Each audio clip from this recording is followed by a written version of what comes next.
Welcome to this Leadfeeder webinar, co-hosted by the team at Brella and Pixelz. I'll let Aleksandra and Jakko introduce themselves shortly, but before I do so, just a heads up before we start. This session, like all our other ones, will be recorded, emailed to everyone who's attending today.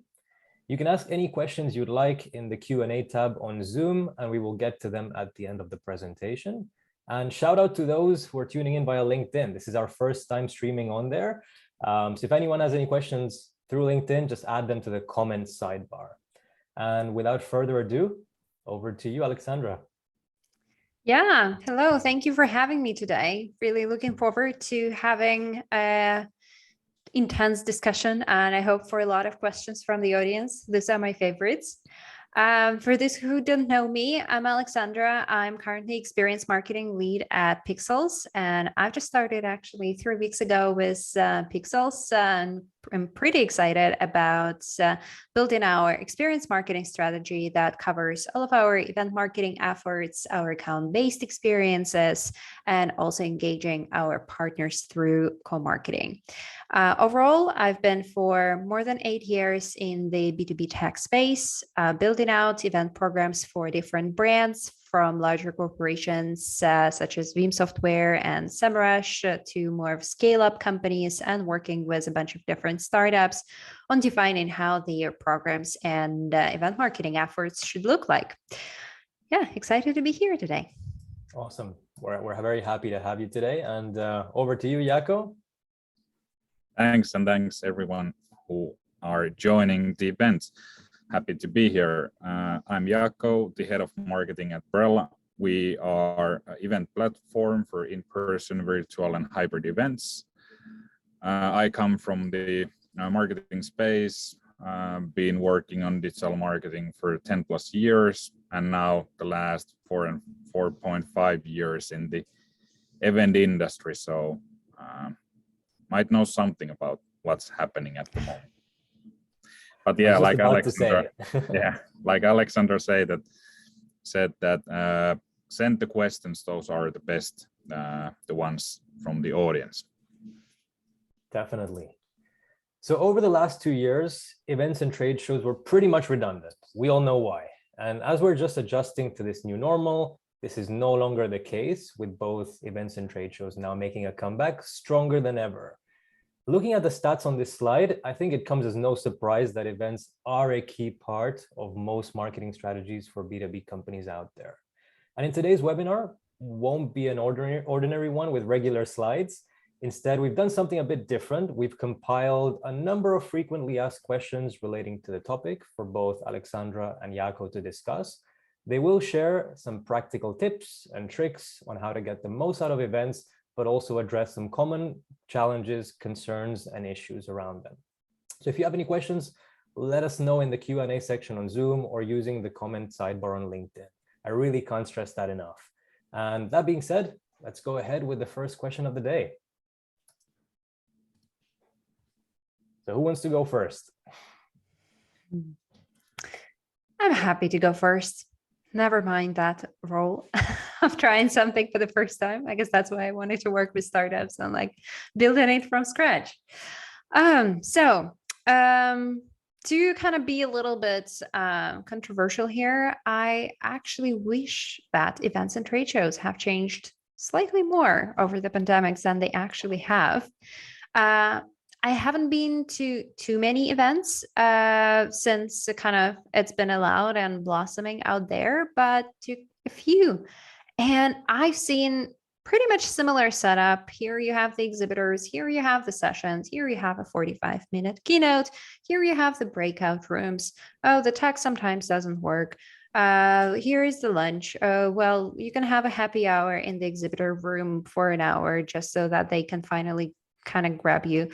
Not all of the events are like that, but I'm really kind of drawing a picture here of a very average trade show. I will always describe it as like windowless hotel ballroom. You know, the attendees that are kind of there are kind of excited, but at the same time, they're like, maybe I need to do some work. Maybe I want to go out. Maybe I want to skip that session. We had 2 years to reinvent the whole thing. We had 2 years to come up with absolutely new concepts. And honestly, I believe that there are companies that grasped it and that are working towards it. I almost feel like events that are currently being created by the brands are better options for learning within your industry than, so to say, old school trade shows and old school conferences that are event as a business. And please, no one don't hit me for saying that. This is really my opinion, and I kind of like being controversial and saying what I think, being very straight about that.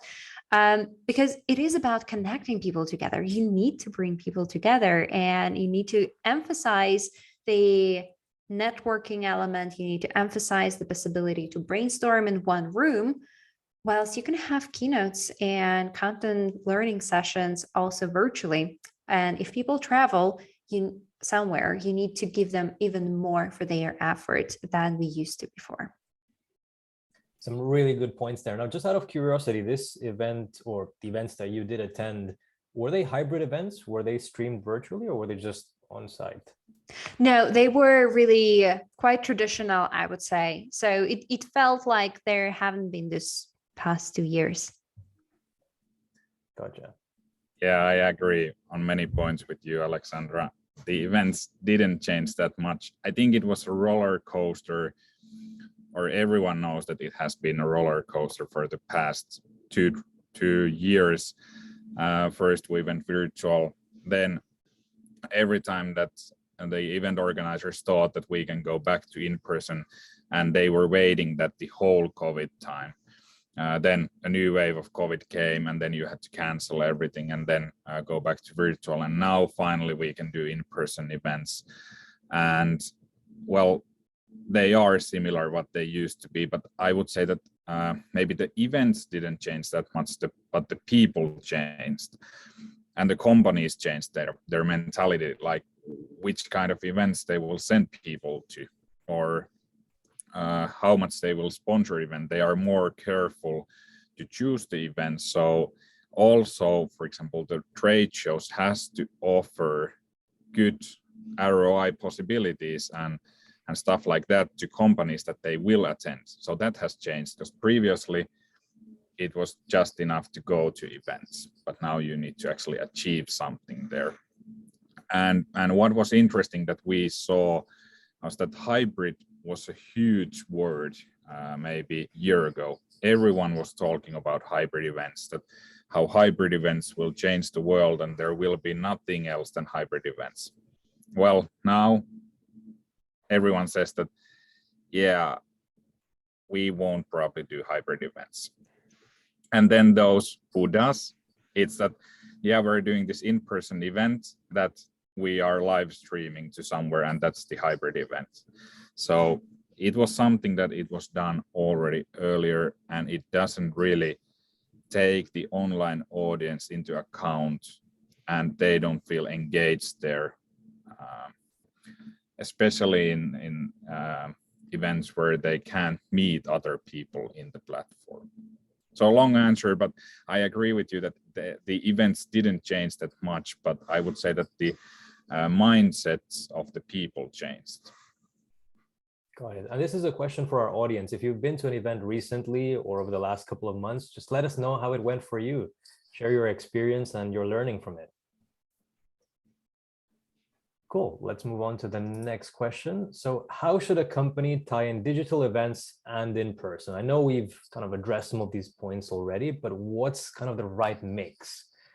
For me, you know, we are social beings, and at the end of the day, we do really thrive on having that face-to-face interactions. And just like both of you said, you know, in person kind of is the way to go. But is there a mix that we should even consider here? You know, live streaming events doesn't really cost anything.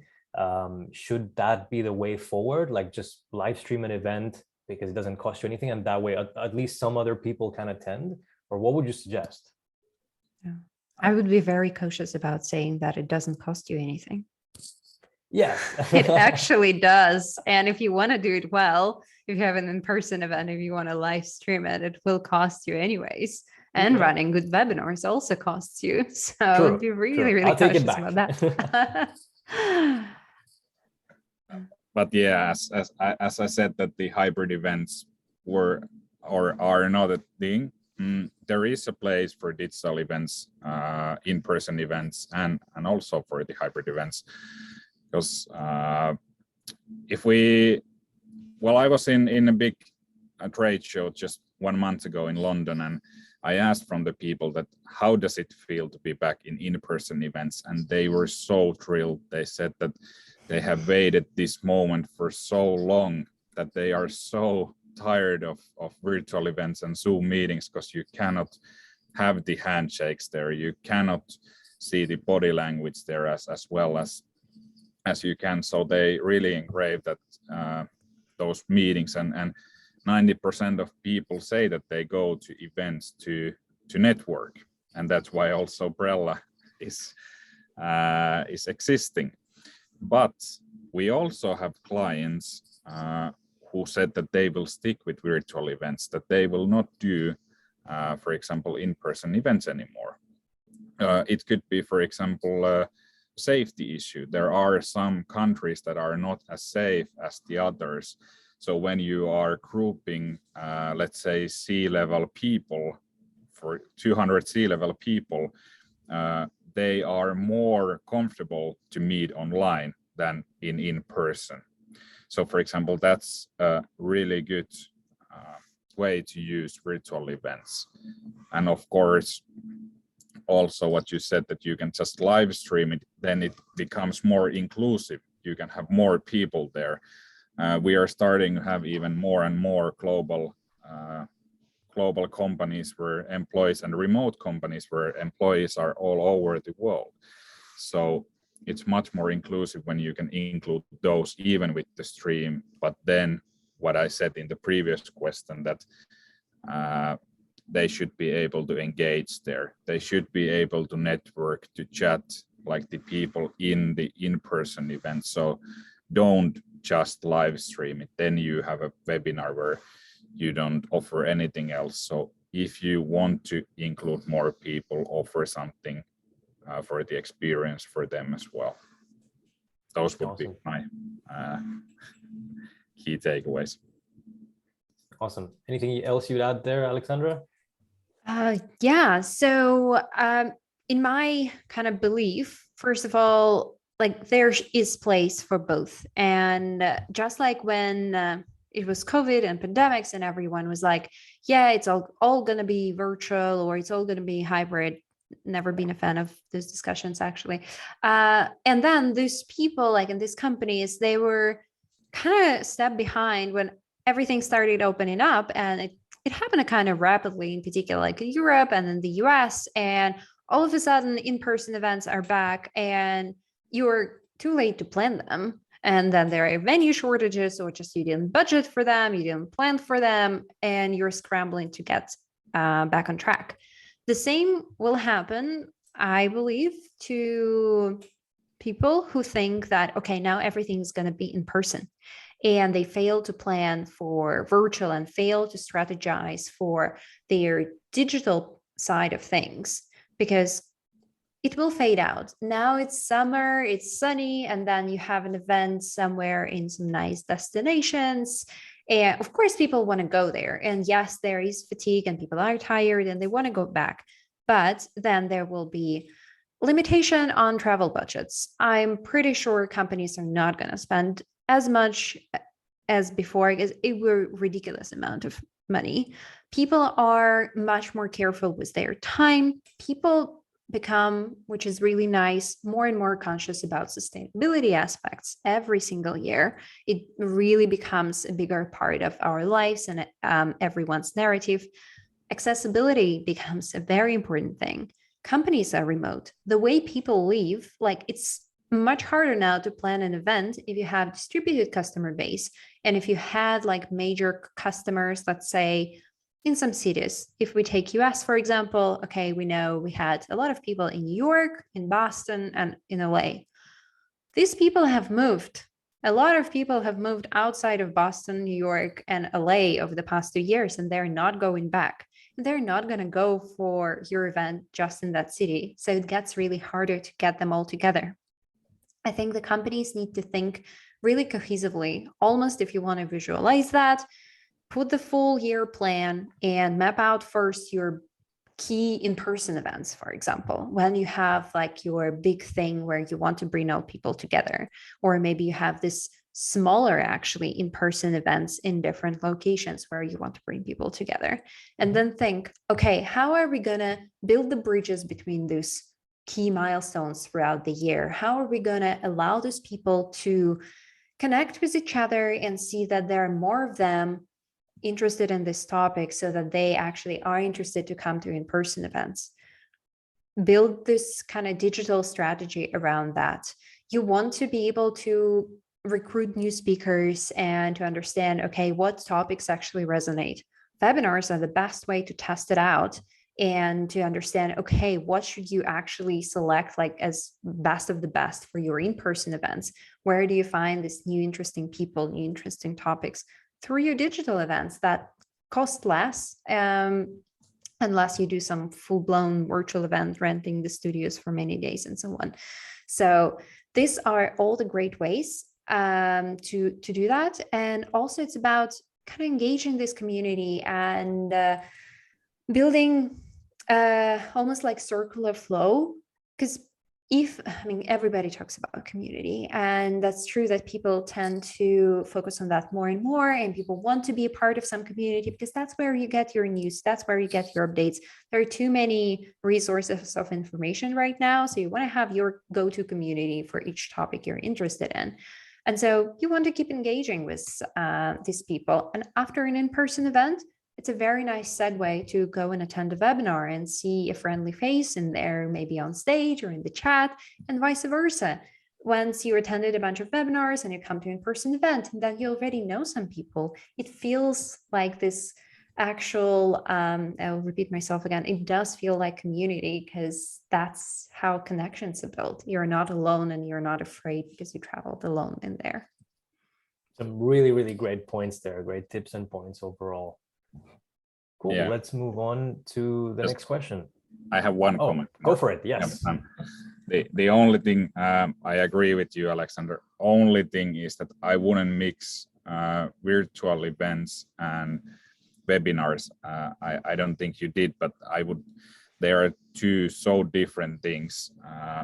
In webinars, yeah, there might be friendly faces in the chat, but it doesn't really create you. Or this is what I think, it doesn't create you the feel of community. For community, you need happy to challenge you on that one. Do it. I think you need the real communication there, the real engagement. You have to be able to meet people. In webinars, it's even hard to see who is attending. Well, you can type in the chat, but then you have to do a lot of work to see who have attended.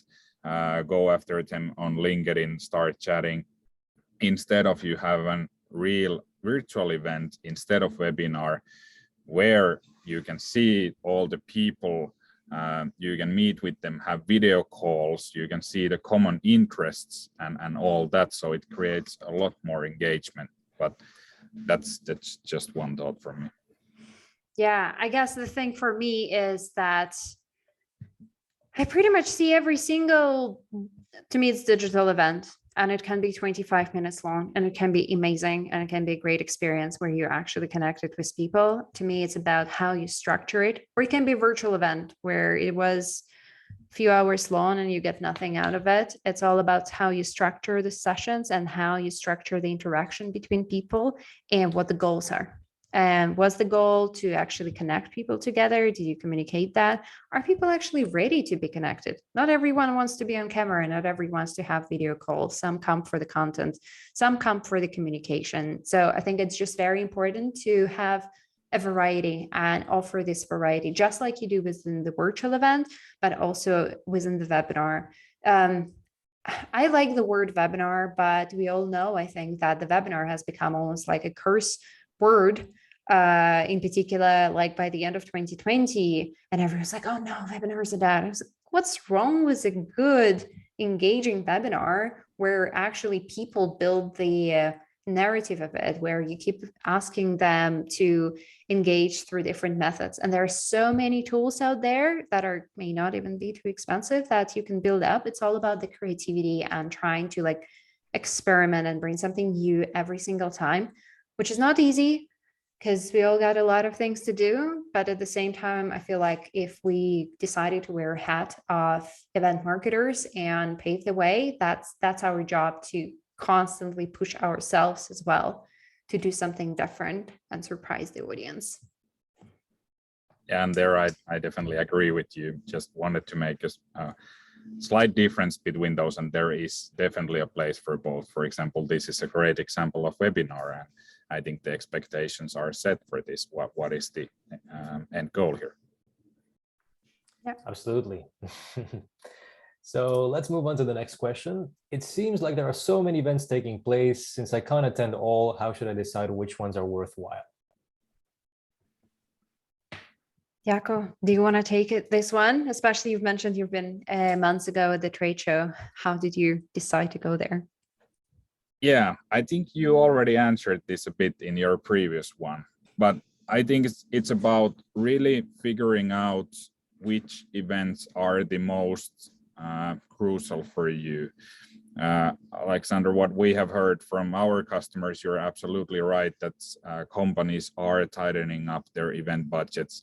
They are more careful to send people around the world. There is the climate change issue. So you really have to write down and check the whole year, the event clock of the year, how they are happening, and then point out that, and then we go into the results, at what kind of results you have got from the events. So for example, you go back to your CRM, you see that last year we were in events ABC, which were huge trade shows, and we sponsored them with 200,000. Okay, well, our goal was not to get brand awareness, but to get straight leads and sales. Well, from event A, we got 200 leads, from event B, we got 10 leads, and from event C, we got 1,000 leads. From there, you can see that or at least you can think why we got so few from event B, and is it worth to attend that? And I think that's the base, that you have to figure out your goals, and based on that, you have to figure out the events that you want to attend. And then, of course, that where are they located? Does your US team go to one, Europe team one, and then some we can attend virtually now. Yeah, I would also definitely like looking at those baselines, and I would definitely just extend the funnel to looking at the actual conversions and the actual revenue you got if you're looking at it from the company perspective. Because what I've seen in the past is that sometimes like these mass events actually do not produce that much revenue. Like they are fine with bringing in leads, but we all know like it's a little bit of an old school approach when we only look at the leads, and sometimes you get this 10 but they're like all gold, or maybe it was because sales team actually didn't get all those leads, they didn't scan them, but they only took the ones that were gold. And let's say, I mean, that doesn't happen, but all of them actually closed one, and you got the revenue, and out of 1,000 only 1 or 2 actually converted. That happens, and sometimes there are no conversions at all. I think it's very important to find, like, also, was it the sheer luck, or was it an actual like rule, so to say? And usually when it's the only one conversion, it's like more of a luck. And if you see the pattern, then it becomes really important. And like you see the quality of the event and the audience there. I also wanted just to make a point, since I'm sure that there are not only event marketers listening to this, like if you are yourself as an individual thinking about how should I choose an event, where should I go to, in particular if it is in person, but also digital, because I think I'm guilty of that. I sign up a lot to different events. I never attend them. Sometimes I do watch the recordings, sometimes I don't. And I'm sorry for all the event organizers for who I kind of am part of the no-show rate. But you need to make strategic decisions where you're going to invest time. And when I'm thinking myself about it, to me, it's the first, will I learn something that will move the needle for me immediately? Will it support me within my tasks and challenges that I have right now? And I'm thinking more about like right now, really, so that I can see this effect rather than like, oh, I go, oh, maybe I will implement it in 1 year and then I forget and so on. Second is, will it connect me to people who I really want to be connected with? Will there be a speaker who I want to be able to reach out and be like, oh, you spoke at this event, I attended, really liked how you said about XYZ, and that gives me an opportunity to engage with them or actually meet in person. And third, will this just inspire me? Sometimes we all need to pick me up.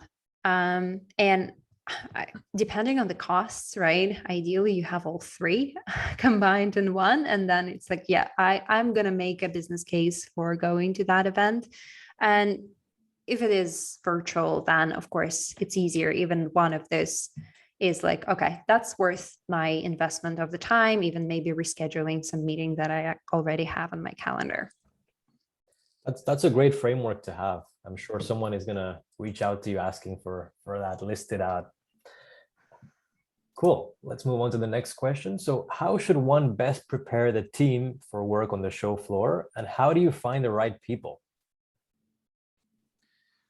Well, I can start on the second question. How do you find the right people? And this is something that you should also ask and demand from the event organizer.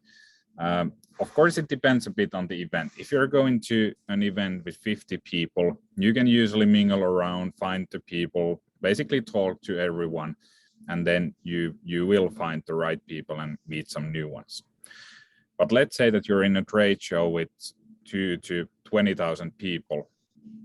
It's impossible or really hard work to find the right people. The classic way is that your company pays some extra fee to some third-party company, and then you will get a list of the people which they have pulled out from somewhere, and then you start going after these people on LinkedIn. It has probably taken you like 100 hours of work time, and then the results are not that good. So here is why you have to demand something. So we are an event platform, but our core has always been matchmaking and networking. And this is why we exist. This is why Brella has been built, to find the right connections. So either it's Brella or something else, ask that how the event organizer makes sure that you will find the right matches and people for you, and do they have any matchmaking technology or networking technology that is there for you? Because with that you will save hundreds of hours and you will find the right people from the noise. Yeah. Okay.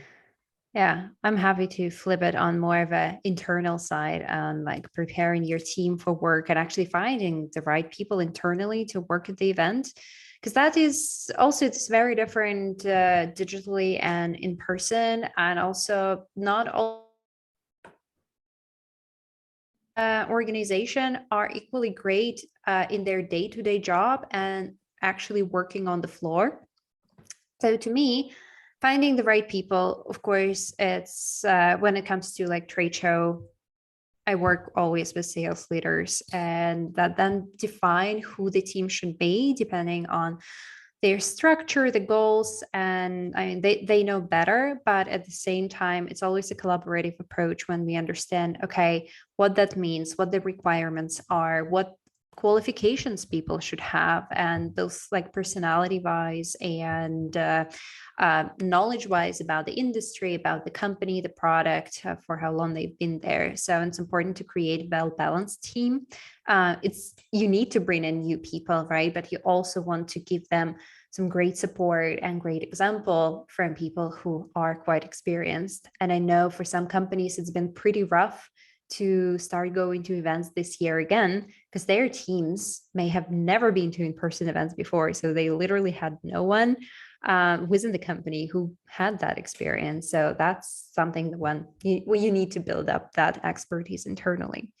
And when it comes to preparing the team for the event, I think it's so important to give them as much information as possible about why you are at that event, like why your company decided to be there, what the goals are. So these goals become really shared ones, like people feel personal responsibility for achieving the success. And sometimes you need to really build it up on your personality. For example, if you're an event marketer and you're responsible for that project, you really rally up your team that will work on the floor, that you need to hit this targets, you need to do this, because that's why we need to get this number of leads, because that's our conversion rates. We want to make a case with this event so that we get more budget, that next year we like take over this event fully. Give them that information. It lacks very often. Give training about, okay, how to best work on the floor.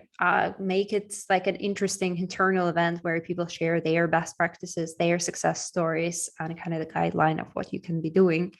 Definitely kind of do a training of how you present yourself, how you present your company and your product, because pitching in 30 seconds, that's how much you've got on the show floor, is very different from doing a full-blown 30-minute demo. So definitely prepare for that, and also give as much as possible in terms of information about when and who needs to be on site, what we have available to support their work, and also what they need to have their work. Maybe someone needs an unlimited coffee supply. Okay, just get that Nespresso coffee machine on the booth and make the person happy. Someone loves having this particular asset being printed out. Okay, let's do that. So make sure that it's also a two-way street and you prepare together. One of my tips for my team at Leadfeeder is to monitor hashtags for the event, especially pretty much every event out there has like a dedicated hashtag, and people usually start interacting with it prior to the event. Like, I'm going to be attending, and then the hashtag, or showcasing images of their booth, or just something they're making their way there. And I just tell them to, start checking out that hashtag, see who's attending, and start establishing those connections, or make those connections, just so, when the time comes, when you're there already, there's kind of less friction between you and the person, and you can increase your chances of kind of getting a one-to-one with them, if and when your message resonates with them too. But yeah, that's one of my tips. How about, do you guys have anything that you suggest for your teams? Well, we have this water cooler tip, because every event has these water bottles where you can, or water coolers where you can fill your bottle or get a cup of water. And that's where people come, and when they fill up the glass, they have a few seconds there. So it's a perfect place to network with people, with random people. So that's the tip. If you don't have a lot of attraction in your booth, go to the water coolers. They are the place to be. Yeah. Not myself, but I know of people who would become avid smokers just for the period of the event, because that's where conversations happen. I would sometimes tag along, not smoking, but that's where conversations happen. So you kind of just want to hang out there, just like I did at the university, just hanging out with people there, because that's where the cool kids are for some reason. Not promoting or anything, I'm against that, but that's just like a water cooler opportunity to catch the right people. Yeah, today is the is it some kind of tobacco awareness day? So good tip, but don't smoke. But don't smoke. Yeah, just hang out there and tell people they shouldn't do that. Yeah. I really like your point, Jakko. So one of the events that we hosted in London a couple of years ago, Leadfeeder sponsored the coffee machine, and we had this massive coffee machine right next to our booth. So people would stop by, and even the cups were like Leadfeeder branded. So they'd take the cups around the whole venue, and people would turn up wanting coffee. They'd stop at next to our booth, looking at our booth, and start asking questions about the platform. It's a really good way to reel people in that way. Yeah. And then one more, if we have time, is to be creative. For example, when Squid Game was big, we were attending this one trade show, and we did those business cards that they had, and we had the icons there, and on the flip side you had our booth number, and then we just left them randomly in the floor, in the water cooler, in the tables and the dining area, and people came like, what is this, what do you do? And they came to us. So that's amazing. Yeah, I just hope no one thought they were signing up for the game. I hope so, but we did have a children's game there as an attraction, so, but that was totally legal stuff. Nothing shady happened. Awesome. So over to question number 5. What are some tactics to squeeze more out of the show sponsorship without an actual booth? Yeah, I'm happy to take this one and to start with that. So to me, it's really important to get as much as possible out of your investment into the event sponsorship. But sometimes you can develop such strategy that you may not necessarily need the actual booth to be there. So some of the things to consider is always creating content. So events are endless source of content, and they still should be that in person, even if you're not the one organizing them. You can always record videos, record vlogs, do the live streams from the floor, do the interviews with the attendees, do interviews with speakers. It can be on video, or you can also like write them down or record a podcast, or just record the notes and create the article afterwards. You can create coverage and key takeaways from the sessions that are relevant to your themes, and post those takeaways on your social media. You can do live tweeting if Twitter is a big thing for you and for your company, or even for your personal brand. You can do live tweeting using hashtag, as you were saying, because people are checking it out. So people will flock to your account. Definitely consider doing side events. Sometimes it is considered part of the overall event sponsorship. Like we, for some reason, started talking about all the shady stuff, but you don't always have to make it part of the sponsorship. If you do a small breakfast for 10, 15 people and you just invite them personally, like no one can forbid you from doing that.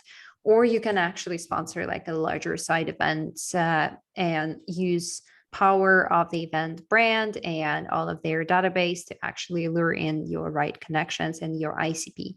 So there are a lot of options around that. You can go really small, or you can go bigger depending on your budget and your opportunities. And definitely, as Jakko, you were saying, like find the right people, use all the tools that event is providing for you. Use the app to get in front of the right people, to connect with them, invite them for coffee, for lunch, for drinks, whatever that might be. People actually at the event are sometimes lonely and they don't mind having that conversation and being invited somewhere. People actually like it and feel like, oh, they have schedule full, and they're also there to meet someone new. So as long as it's an interesting conversation, just do that and go for it. And of course, thought leadership. If you don't have a booth, but you have the opportunity to be present at the event as a speaker, that's amazing. That gives a lot of awareness. The combination of having a speaker from your company and an actual booth is even better because you can drive traffic. But if you can't get on stage as a speaker, but there are speakers that may potentially benefit from the expertise or the data that you have as a company and as vendor, do that. Pitch them ahead of time and be like, we can provide you the data for your presentation and you can use it. You will have exclusive data and kind of we get the source reference. We've done it in the past at my past companies, and it's been very, very successful. You build up their rapport with speakers and you also get a mention on stage. Not once, but actually multiple times. That's very creative. That's a really good one. Yeah, I think those are really good tips. The only ones that I could add that or is already included in yours, but the 3 ones are be active, and be active. Because without being active, you cannot really find anyone. So when you don't have the booth that people will come to you, you have to go to the people. And then again, the creativeness is good. For example, one trick that I saw in one event was that one company was not sponsoring the event, but they had rented or just reserved a table from a cafe nearby, and then they were going around the event and asking, do you want to have an afternoon coffee or breakfast? And then if people said yes, they had a bike taxi just outside of the door, and they drove people 200 meters with the bike taxi to the cafe near, and then they had really good one-on-one chats there without all the noise from the event. So you get really private meetings with these people. And then, of course, like you said, that host side events, people love after parties or after work. So hand out some kind of, for example, drink tickets that you have reserved a couple of tables from a pub nearby. And then you hand out that these work from 4 to 6 at this venue and come there. And that will not cost you much, maybe 40 pints, but it's quite pennies compared to the sponsor fees. That's true. Yeah, I think it's very creative to offer breakfast. Or, for example, brand a huge billboard right in front of the entrance to the venue with your messaging. That could also be an option. So yeah, just thinking outside of the box always helps. Exactly. Next question. How do you plan your time at the event efficiently? I know we've touched base on a lot of topics, a lot of points around this topic, but any last thoughts you'd add to it? Well, at least if you have the event app, you can usually pre-schedule the meetings. So do that. Then you have already the schedule before you go to an event, and you don't have to do anything or think about it in the event day, because you already have a lot going on there when you're at the venue. So you can just follow your schedule. I have meeting 10:10 with Jack, then 20 with Joan, and then you can follow that up. And then when you don't have the meetings, then you can be active and try to find some prospects from the event. But my tip is that please use the app if there is one, and schedule everything beforehand the event. Also, if you don't have app and you're going this traditional way, finding people from LinkedIn, schedule the meetings from there as well. So pre-scheduling everything before the events. Perfect. Yeah. And I would actually like literally go and put it on your calendar and outline, okay, here I want to go to this session, and here I want to have a meeting. Here I definitely need a blocker to do some work, and have it on your regular calendar so that nothing interferes and you actually have the day outlined, and try to stick to your plan. What I found often is that once you get to the event, if you haven't in particular like looked through the agenda properly, really prioritize depending on your goals, what you want to do, you kind of get lost, especially if the event is huge, like Inbound, for example, in Boston. You have so much going on, you have so many sessions, and then you spend more time in the hallways running from one place to another. And at the end of the day, you feel like you haven't properly talked to anyone, you haven't really dive into the sessions just because you were overwhelmed a little bit. So really planning ahead, understanding your goals, looking at what aligns with your goals best, putting it on your calendar and sticking to it during the event, leaving just a little bit of time for some serendipity and something unexpected, but still trying to stick to your original plan to feel like, yeah, I've accomplished my goals of going there. Great. Yeah, I like to remind my team with, own your calendar, otherwise it'll end up owning you. So having something planned up front and knowing what you're there for. I really like one of the points that Jakko mentioned earlier on being active. I would add to that being present in the moment. So if you are at an event, just reminding yourself that you are at the event for a reason. If you just switch off and you go on your phone, you go elsewhere, to start focusing on normal work, then are you really tuned into the event? So yeah, I think that's a really good point. Yeah, I think it's a great point overall in life that we need to remind ourselves about, of being actually present wherever we are right now. That's true. Cool. And this is the last question we have of the ones that we've compiled and put together. So how do we set KPIs and how do you measure event ROI? I can take it first. Really passionate about this, because I think still when I said earlier that some companies just gather business cards, it's so old-fashioned, and event industry still is quite old-fashioned, even though it had to go through a huge digitalization during COVID. But still too many decisions to attend events are based on that we have to be there because everyone else is going to be there, or we just can't miss it. It's the most important event of the year in our industry. And then your decisions are based on assumptions, and just do something concrete. So measure the impact of the event, set the KPI straight. So what do you want to achieve from this event? Is it really that it's just so important event that you want to drive brand awareness and show that you're not fallen out from the industry? Or do you want to actually just start conversations, so gather leads? Usually this doesn't mean anything. So these are the business cards that previously sales reps needed to bring back to office to their boss. And then they brought 200 business cards, and then they asked, like, who are these people? How do you know them? What they want? And they were, I don't know, these are just the business cards. You wanted me to bring you 200 leads, and here they are. And then no business out of those. So to set the KPIs, think about your goals. What do you want to achieve? Is it brand awareness or revenue? And then the measurement part is even more important. So now the CRM comes into play.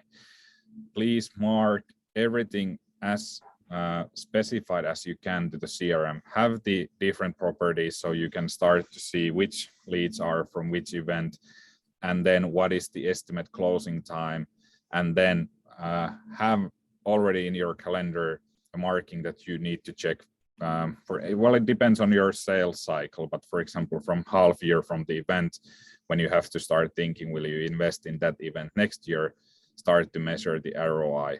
How many doors did I actually close from this event? Because the answer might surprise many corporations that they don't actually get that much business what they thought.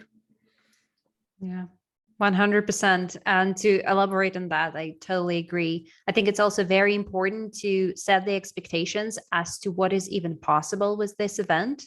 Because, for example, if your subscription of your product costs $10 and you can get the maximum of 100 leads from this event because the overall size is 1,000, and normally we get around 10 to 15% of the total audience as like the actual connections we got there. And then your conversion rate from your leads to your MQLs to your SQLs to actual opportunities, it will end up that you can get 10 customers out of it. And let's say it's not even $10, but $1,000. That means that it's $10,000 at its best. And the cost of participation in this event is $50,000. So it shows you like you will never get positive ROI on that. But let's say it is a very important event from the brand perspective, as Jakko, you were saying.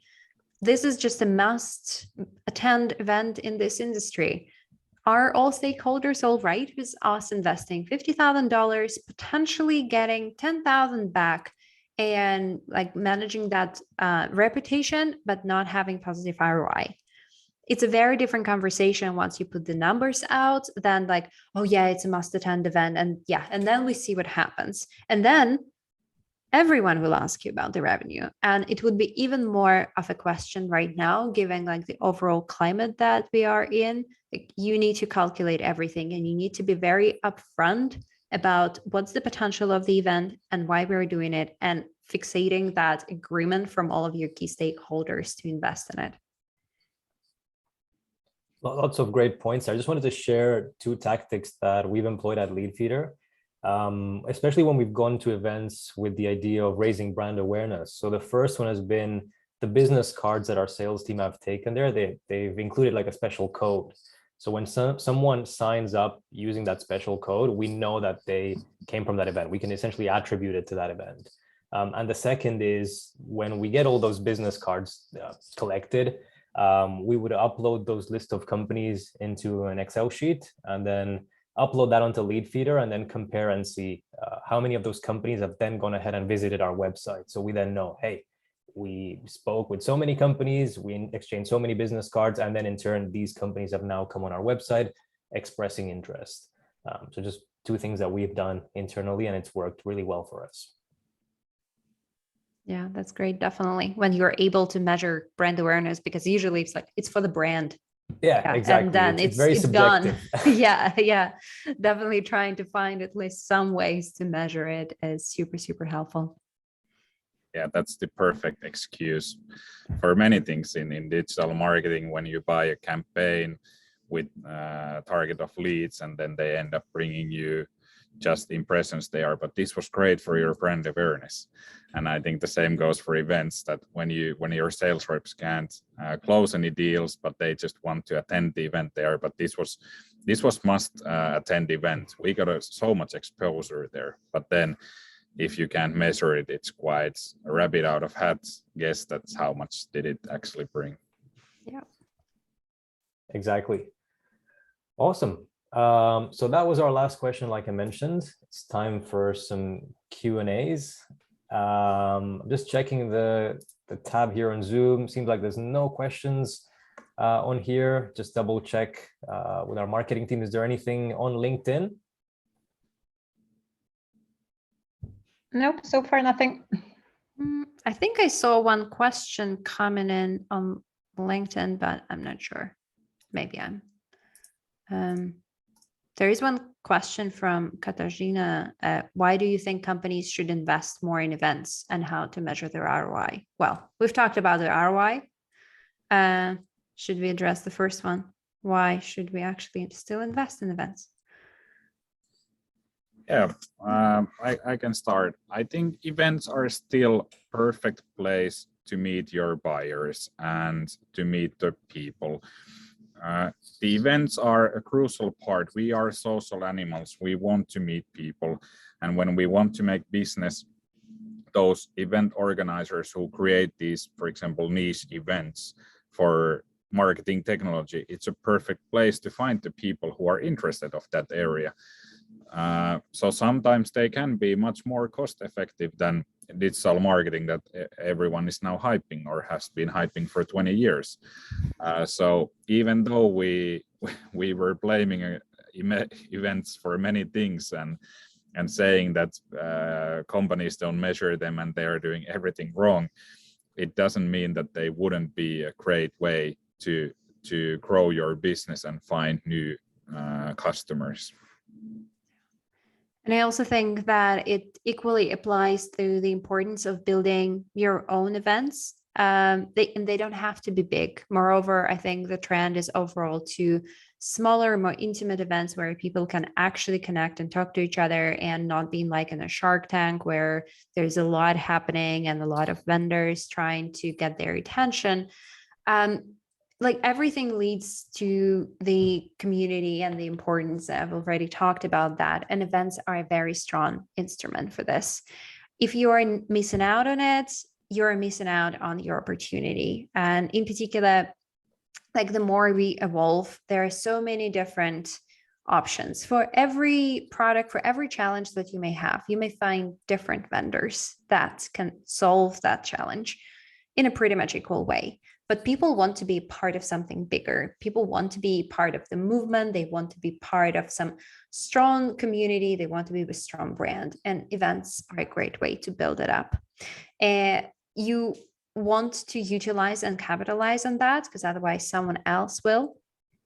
And also, like in the world where people don't like gated content anymore, events are actually still almost like the only logical way to still ask people for their emails, because people need to get their details. Like for digital, they actually needed to get into the platform. For in person, they need to get their details, like they need to get the ticket. So people are willing to give you details, and they're willing to give you even more.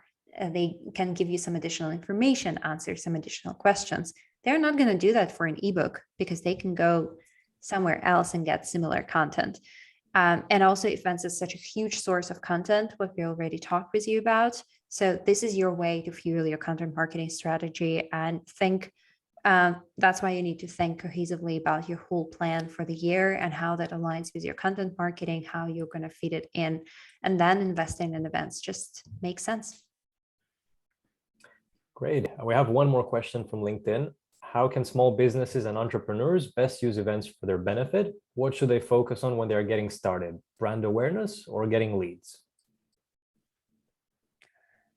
Well, I think that when we talk about like small businesses and really solopreneurs, it's a lot about connections and building that network. And here, all the advice that Jakko has shared, I think was really, really relevant. Be active, be present, be out there, put yourself in front of people. And that also even helps with digital events.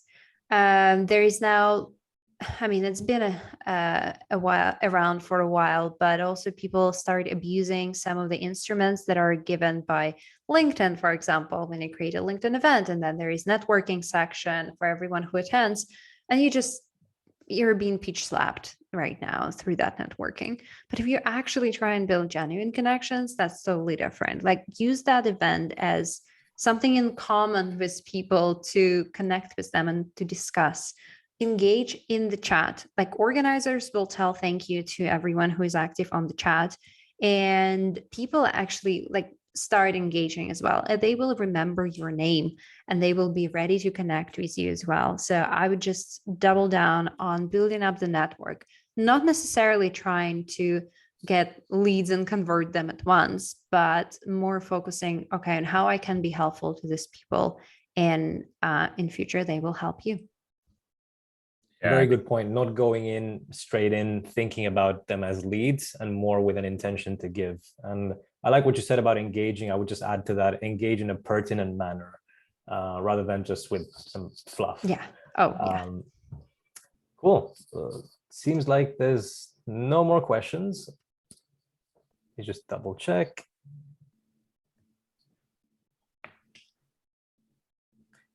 Yep, doesn't seem like there's any more questions. So I'd just like to thank you both very much for your time today. Hopefully we can put a face, we can put a name to the face, a face to the name at some event, hopefully in the coming months. Is there anything else you'd like to leave the audience with before we conclude this session? No, just thanks everyone for attending. And if you have any more questions, or you would like to learn more about our event platform or community possibilities, you can find me on LinkedIn, Jakko Jalkanen, and then of course Brella.io, more about our product. Yeah, same for me. Thanks everyone for watching live or maybe on demand in future. And if you ever have any questions about event marketing, hit me up on LinkedIn. I love talking about events, so just let me know and I'm happy to chat. Awesome. Thank you both once again for joining me today, and thank you everyone for tuning in. Thank you. Have a good rest of the day. Bye. Bye. Bye.